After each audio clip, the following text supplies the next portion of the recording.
Welcome to the Deep Dive. Today we're exploring something especially for you, our listener, particularly if you're coming from a devout Catholic perspective. We got this really interesting question. Just how deeply does the Catholic faith run through Bram Stoker's Dracula? It's a classic, still fascinating after all this time. It really is a great question.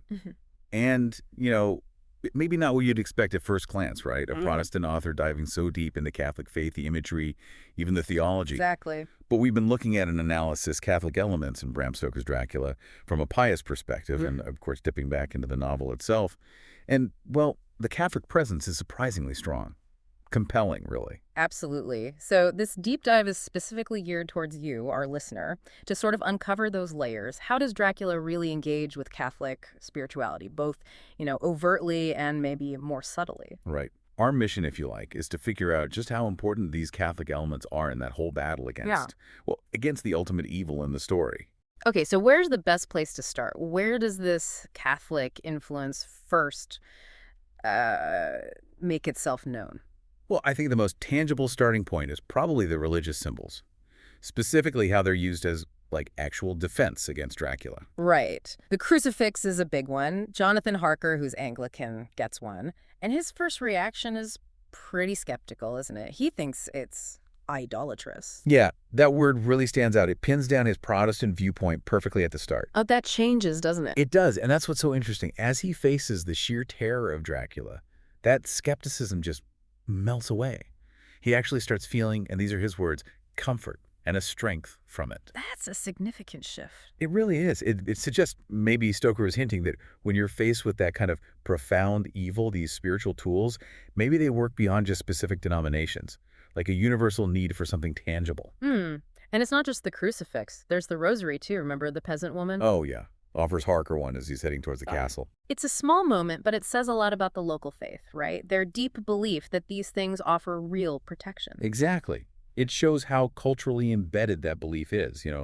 The Rosary as practical defense against the supernatural in Stoker's Transylvania. And Harker finds comfort in that, too, despite his own background. Again, it points to that potential for spiritual comfort, maybe solace, when you're terrified, no matter your specific beliefs. Okay, so Crucifix, Rosary. What about holy water? That plays a role, too. A big one.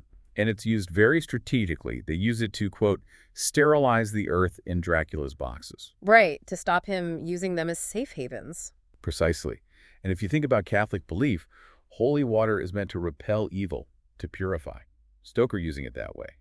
It lines up perfectly. It shows a real, conscious use of Catholic tradition as a weapon. But maybe the most powerful, the one that keeps coming up with serious impact, is the Eucharist, the host. Absolutely. Professor Van Helsing, and we definitely need to talk more about him as the Catholic figure. He uses the host in some really striking ways. Like the protective circle around Mina. Yes, and searing her forehead when she's been contaminated by Dracula. Oof, yeah. And sealing Lucy Westenra's tomb with it.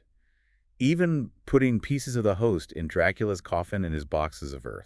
It's presented as incredibly potent. And think about what the Eucharist is in Catholic theology. It's the real presence of Christ, the absolute center. It's body and blood. Exactly. So for Stoker to have Van Helsing wield that, it really underlines how the novel leans on what Catholicism considers the ultimate power against evil. Even if the way Van Helsing uses it isn't strictly by the book, liturgically speaking. Right, the application might be a bit creative, let's say. But the symbolic weight, the intention to bring Christ's power into the fight, that's undeniable. It makes Dracula seem like a direct attack on that core belief, doesn't it? Like an antichrist figure. It really does. It frames evil not just as, the absence of good, but as an active, blasphemous perversion of the most sacred things. Okay, so powerful symbols. What about actual Catholic rituals mentioned? We see those too. Like the villagers, when they see Dracula's carriage, they instinctively make the sign of the cross. Ah, yes. A quick, almost reflex action. But it shows how deep that tradition runs for protection. It's just ingrained. And Van Helsing mentions having an indulgence in connection with the host, I think. He does. Now, the analysis we looked at points out his theology there might be a bit shaky. Right, indulgences aren't quite used like that? No, they're about remission of temporal punishment for sins already forgiven. But the fact Stoker even includes that specific term, indulgence, It shows he had more than just a surface awareness of Catholic practices. It suggests he did some research, or at least had some exposure. Definitely raises questions about how much he knew or where he learned it. And then there are the institutions. Harker recovers in a Catholic hospital, right? St. Joseph and St. Mary in Budapest. Good point. It's subtle, but it nods towards the Church's role in healing. Physical, maybe spiritual too. And circling back to Dracula, that parallel between his blood drinking and the Eucharist, it's stark. It's incredibly stark and deeply disturbing from a Catholic perspective. It paints his very existence as a mockery, a perverse imitation of communion.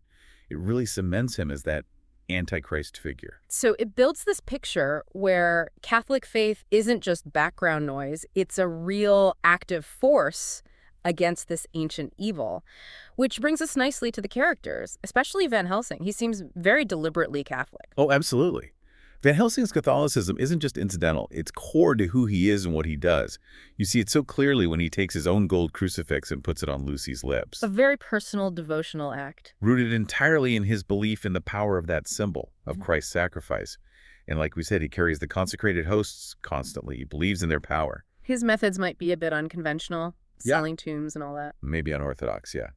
But his fundamental faith in the real presence as a weapon, that's rock solid. There's no doubt in his mind. For him, they aren't just symbols, are they? Not at all. They're conduits of actual divine power.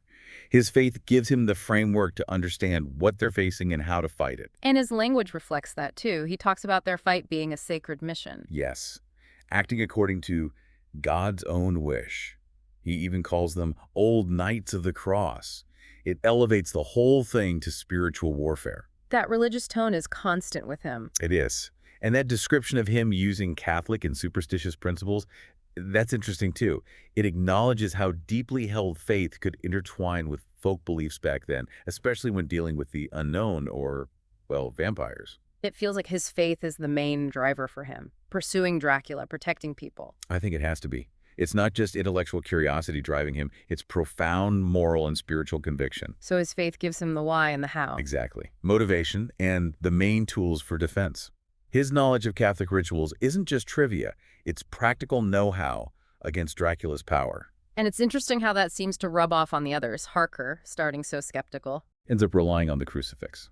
And even Dr. Seward, who apparently made jokes about Rome. Right. He admits feeling a mighty power when they confront Dracula with a cross. Yeah, that shift in the Protestant characters is really significant. Facing Dracula, seeing Van Helsing's conviction, it pushes them towards respecting, even depending on, these Catholic symbols. It's like they recognize a power there that maybe their own traditions didn't quite prepare them for in this specific fight. Possibly, yeah.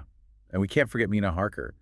Van Helsing compares her to the Virgin Mary. That's a huge comparison, especially for a Catholic audience. It immediately connects her purity, her resilience, her sort of moral strength against evil to Mary. It definitely elevates Mina. She's not just a victim. She becomes this figure of spiritual significance, embodying the virtues that stand against Dracula's corruption.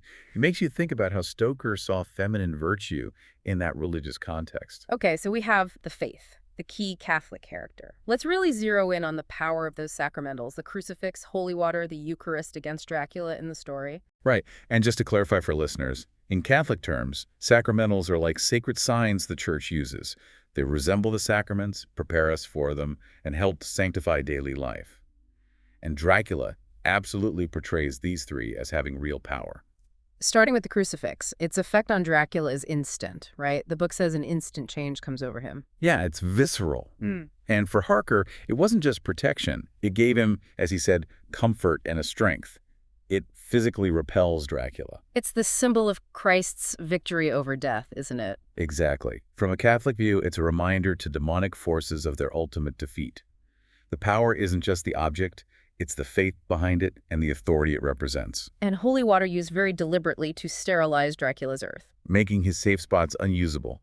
It's a direct counterattack on his connection to his homeland. Which lines up with the Catholic use of holy water for protection and purification. It fits perfectly. It's like reclaiming territory from the unholy. And back to the Eucharist. The most dramatic moments often involve it, searing Mina's forehead. Showing her contamination, tragically. Sealing Lucy's tomb against him. And putting it in his coffin and earth boxes, essentially disabling them. Because the Eucharist is the real presence. Mm. Body, blood, soul, and divinity of Christ. It holds that supreme place, so Stoker tapping into that even in unconventional ways in the story. He's showing it as the ultimate weapon against this ultimate evil. Yes, it's Christ's essence directly confronting the Antichrist figure. Our source material even laid this out in a table, didn't it? The symbols, uses, effectiveness. Yeah, that was helpful. It just visually confirms the pattern.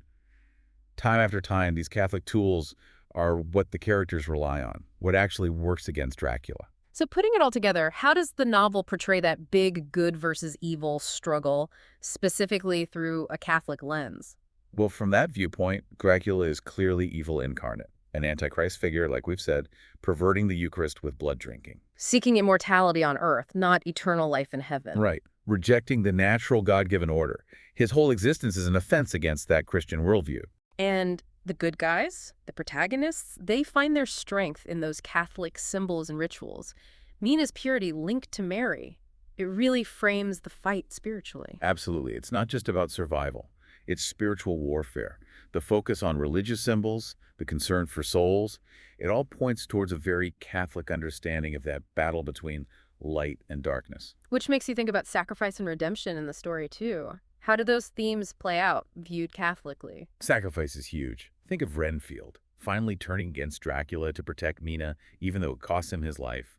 That has echoes of redemption. And Quincy Morris, his death is heroic. Definitely. And that detail wounded in the side. It's hard not to see a parallel with Christ, especially since his death ensures Dracula's final destruction. And Mina names her son after him, honoring that sacrifice. Exactly.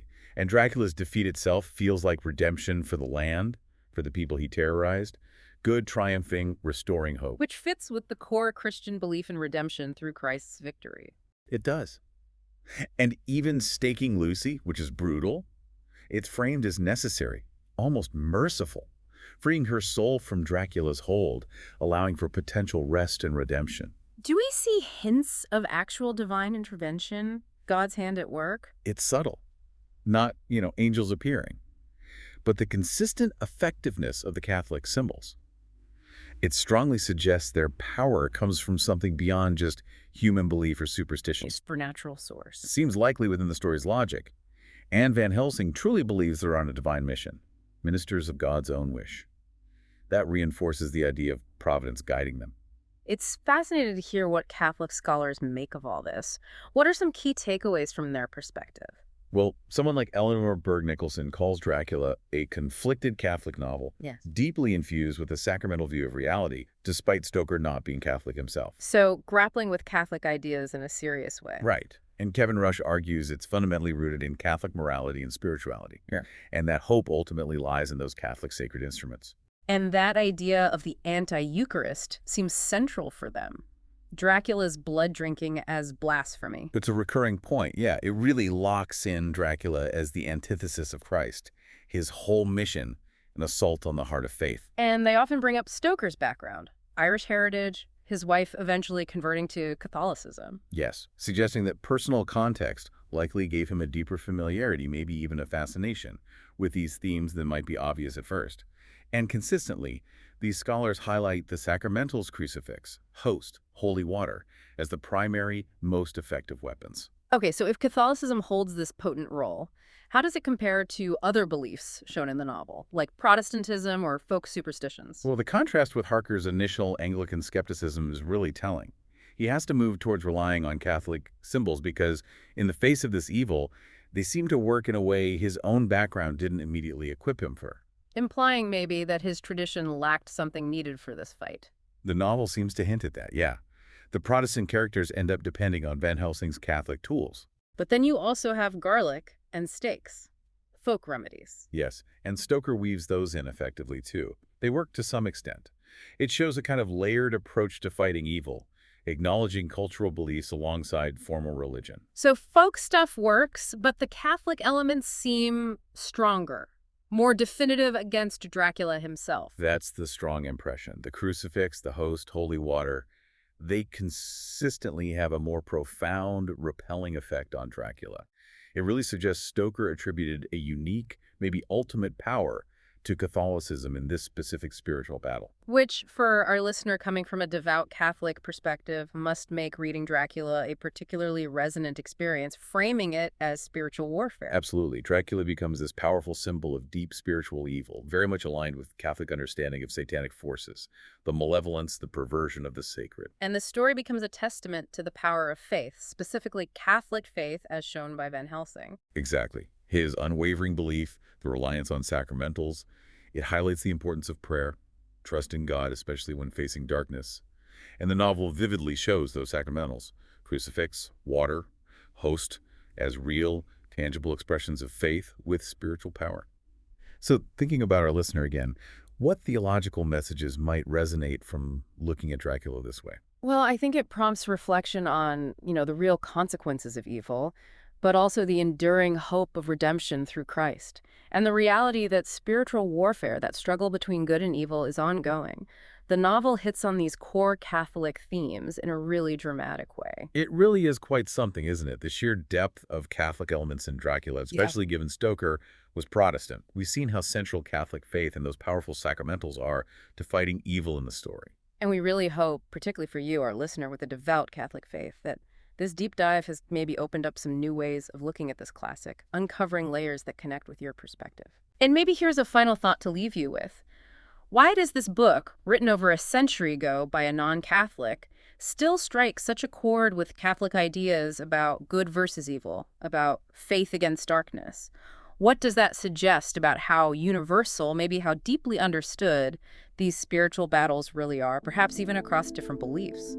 It's definitely something to think about.